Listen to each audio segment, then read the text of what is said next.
اب یہاں پر معاملات ایسے آئے کہ پھر ایک علاقہ ایسا ہے، علی گڑھ مسلم یونیورسٹی کو تو آپ جانتے ہیں، لیکن اگر میں اب کھولوں بہت سارے تو کچھ لوگوں کے اب دلوں میں چبھن ہوگی، پیٹ میں درد بھی ہوگا. لوگ یہی کہیں گے کہ مولانا اختلافات کی بات کرتے ہیں، بانٹنے کی بات کرتے ہیں، فرقے کی بات کرتے ہیں. میرے عزیز، حق بات بتانے کو اگر تم فرقہ واریت سمجھو گے تو یہ تمہارا کوڑ ہے، یہ تمہارا مرض ہے. اگر کوئی یہ بتا دے کہ یہ شکر ہے، یہ گوبر ہے، تو تم کیا کہو گے؟ یہ فرقہ پیدا کر رہا ہے. فرقہ نہیں میرے عزیز، تجھے بتا رہا ہوں حلال کیا ہے، حرام کیا ہے. میٹھا کھا لے اور غلاظت چھوڑ دے، اسی لیے تو علماء بتاتے ہیں. کیا ہمارا ذاتی کوئی جھگڑا ہے کسی سے؟ کوئی ہماری پراپرٹی پر آ کر بیٹھا ہوا ہے؟ کوئی میرے کپڑے چھینا ہوا ہے؟ کچھ نہیں ہے میرے عزیز. ہو جو باتیں میں عرض کر رہا ہوں اس کو توجہ سے سنیں، اور مجھے کسی کو گالیاں دینے میں کوئی شغف نہیں ہے اور نہ میری زبان ایسی، لیکن جو حقوق اسلام ہے اور دین کے جو حقوق ہیں وہ میں بتا کر رہوں گا. ایک طرف غلام احمد قادیانی کی خرافات، دوسری طرف سر سید احمد خان، اس نے ایک نئے فرقے کی بنیاد رکھی، نیچریت. یہ کیا تھا؟ یہ بھی انگریزوں کے پاس سے پڑھ کر کے آیا، جو بانی ہے مسلم یونیورسٹی کا. ظاہر سی بات ہے وہاں کے ٹیچرز، وہاں کے اساتذہ کو کچھ باتیں بری لگتی ہیں، کچھ باتیں بری لگیں گی، لیکن یہ حقیقت ہے اور تاریخ سے تم منہ موڑ نہیں سکتے.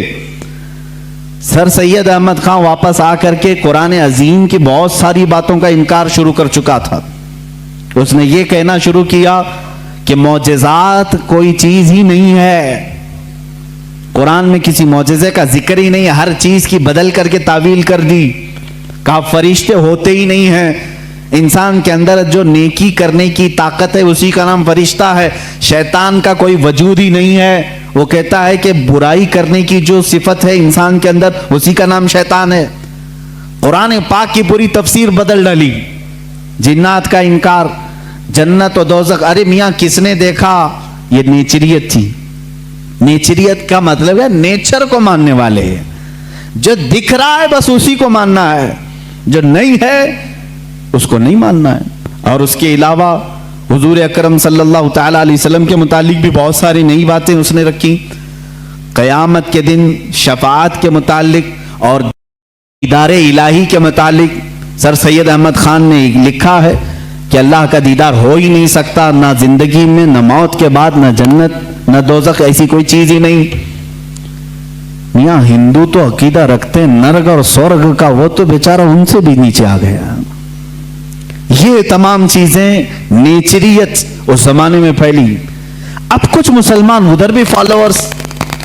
سر سید احمد خان کوئی نیا پیدا نہیں ہوا تھا، یہ بھی انگریزوں سے پڑھ کر کے متاثر ہو کر کے آیا، انگلینڈ سے یا یورپی کنٹریز سے. اور مسلمان اس کو جو ظاہر سی بات ہے تھوڑا روشن خیال سمجھتے ہیں. ارے یہ بہت ہی ماڈرن ہیں، نیا علم لے کر کیا ہیں، اس کے پیچھے چلنے لگے. اس نے علم کے نام پر بہت سارے مسلمانوں کا عقیدہ خراب کیا. ایک طرف یہ معاملات، قادیانی فتنہ اپنی جگہ پر، نیچری فتنہ اپنی جگہ پر، اور پھر دیوبندی فتنہ ایک اور. 4 علماء میں صاف صاف آج عرض کرتا ہوں جن کی کتابوں سے پوری امت میں تنازع پھیل گیا، اختلاف پھیلا. لوگ ہم کو اختلاف کا فتویٰ دیتے ہیں، اگر نہ یہ کتابیں آتی نہ یہ کوئی فتوے آتے. کتابیں لکھی گئی، کتابوں میں اچھی باتیں تھی. حضور صلی اللہ علیہ وسلم کی سیرت پر بھی کچھ کتابیں لکھی گئی، اللہ کی شان میں لکھی گئی، بہت ساری باتیں اچھی تھیں. لیکن بیچ میں چل کر کچھ عبارتیں ایسی کہ لڑکھڑا گئی، اور وہ اتنی لڑکھڑا گئی کہ عام مسلمان بھی اسے بولنا پسند نہیں کرے گا. براہین قاطعہ کتاب کا نام بول رہا ہوں، تقویت الایمان کتاب کا نام ہے، تحذیر الناس کتاب کا نام ہے، حفظ الایمان کتاب کا نام ہے. یہ وہ کتابیں جو آج چھپی نہیں ہیں، مارکیٹ میں چھپی ہیں، ابھی بھی موجود ہیں، ابھی بھی موجود ہیں. انہی کتابوں کی عبارات کی وجہ سے ہی تو یہ تنازع پھیلا پورے امت میں، اختلافات. اہل سنت و جماعت متحدہ متفقہ ایک ہی جماعت تھی، بر صغیر میں ان کتابوں کے آنے کے بعد ہوا کیا؟ ایک کتاب میں لکھا گیا اللہ جھوٹ بول سکتا ہے. نئی بات تھی. اس بات پر آج تک امت نے کبھی کسی بھی شیخ کسی بھی بزرگ سلف صالحین سے مجھے عبارت لا کر کے دکھاؤ اس سے پہلے کوئی بات ہوئی تھی. پھر ایک کتاب میں عقیدہ توحید کو بیان کرتے ہوئے مولوی اسماعیل دہلوی صاحب نے یہ تک لکھ دیا حضور صلی اللہ تعالی علیہ وسلم کا خیال نماز میں آنا گدھے اور بیل کے خیال سے بدتر ہے. یہ نئی بات تھی کہ نہیں تھی؟